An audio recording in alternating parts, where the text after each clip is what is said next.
Okay, heavy crossbow versus scale armor. Alright, so this is a pretty thick bodkin point. Let's see what that does.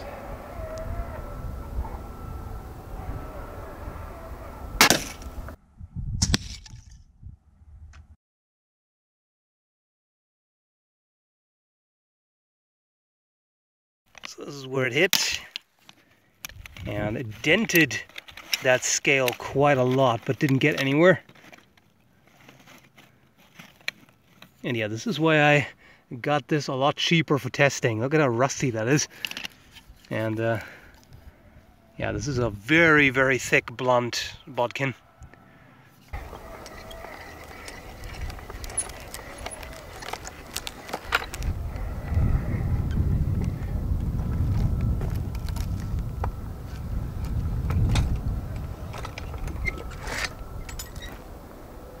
So this is more of a needle bodkin, much finer point.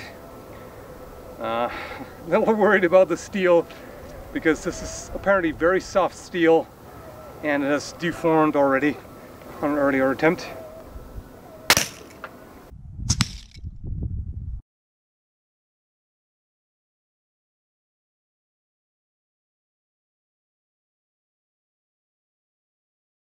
Yeah, you can really see the difference that the sharper point makes. The blunt stuff just deforms it but doesn't go in. This one actually punched through the scale. And let me see, did it get... Oh yeah, it actually got into the torso about, I don't know, like 3-4 centimeters? Oh, not too bad. And let's see, did it get worse? Yeah, it got a little worse. Come on, camera, focus. There we go. Yeah. This should really be harder steel. But despite it already being somewhat bent at first, it still made it. So, not bad. Don't really have high hopes for this kind of bolt, but I want to see what it does. And one interesting observation on the side, when you crank this crossbow here and you're dealing with uneven ground, it makes it a bit harder because it shifts. Like I don't have a very firm hold on the stirrup there, so it makes it a little bit trickier to put the force into cranking it. Not a big deal, but it's noticeable.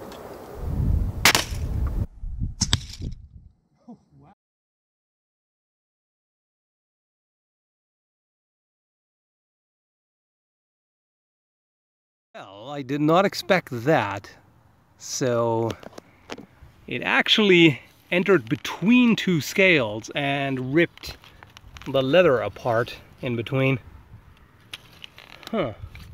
Interesting. You can see where it hit here. Sorry about the wind noise. I cannot change that. I do not have power over the weather quite yet. I'm working on it. Okay, and yep, there it is. That's gonna be a little painful right there. There it is inside the gel torso. It's not easy to show.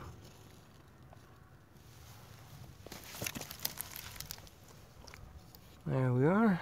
Yeah, you can totally see that. Oh, that's in there vertically. Okay, now to get it out, that might be a little tricky.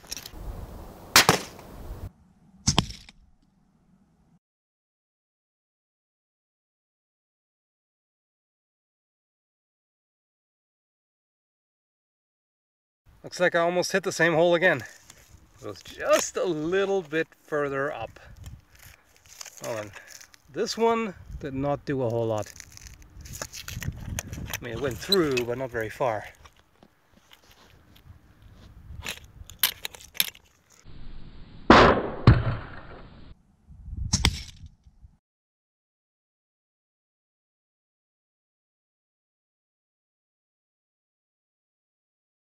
Because they are not connected, like two adjacent scales are not actually connected, this can slip through.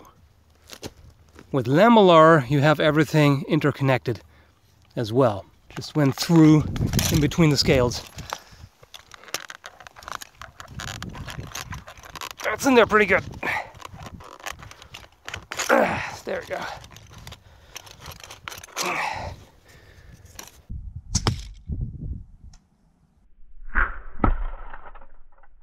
Alright, time for the percussion pistol. 50 grains of black powder with a 54 caliber patched round ball.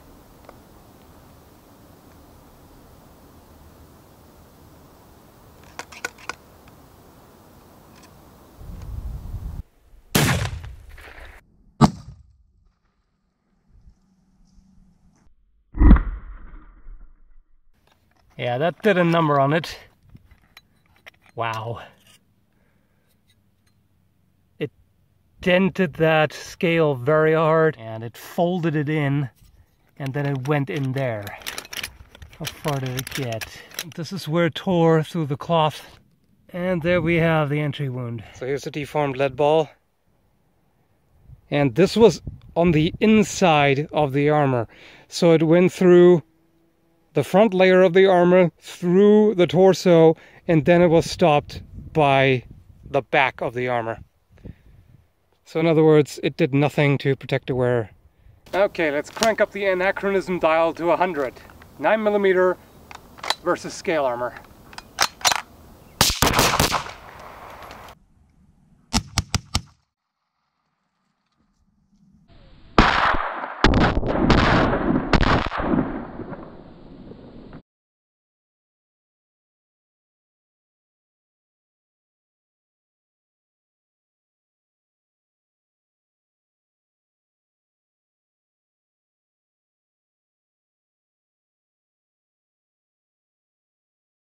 Unsurprisingly, it punched clean through.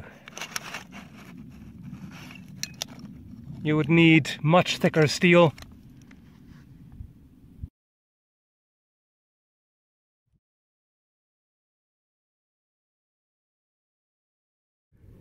I think this may have pulled in some rust and dirt from the armor into the wound.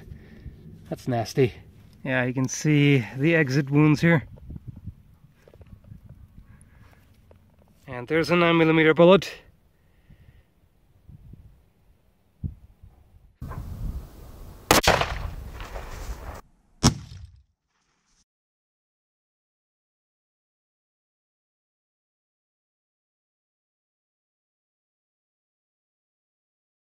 No surprise here, of course. The 223 goes all the way through this. You'd need a whole lot more to stop that. Well, that's a dirty hole. Don't demonetize me, YouTube. That was not what I meant. Wow. I think it actually partially melted the gel too. At least that's what it feels like. And this is where it came out.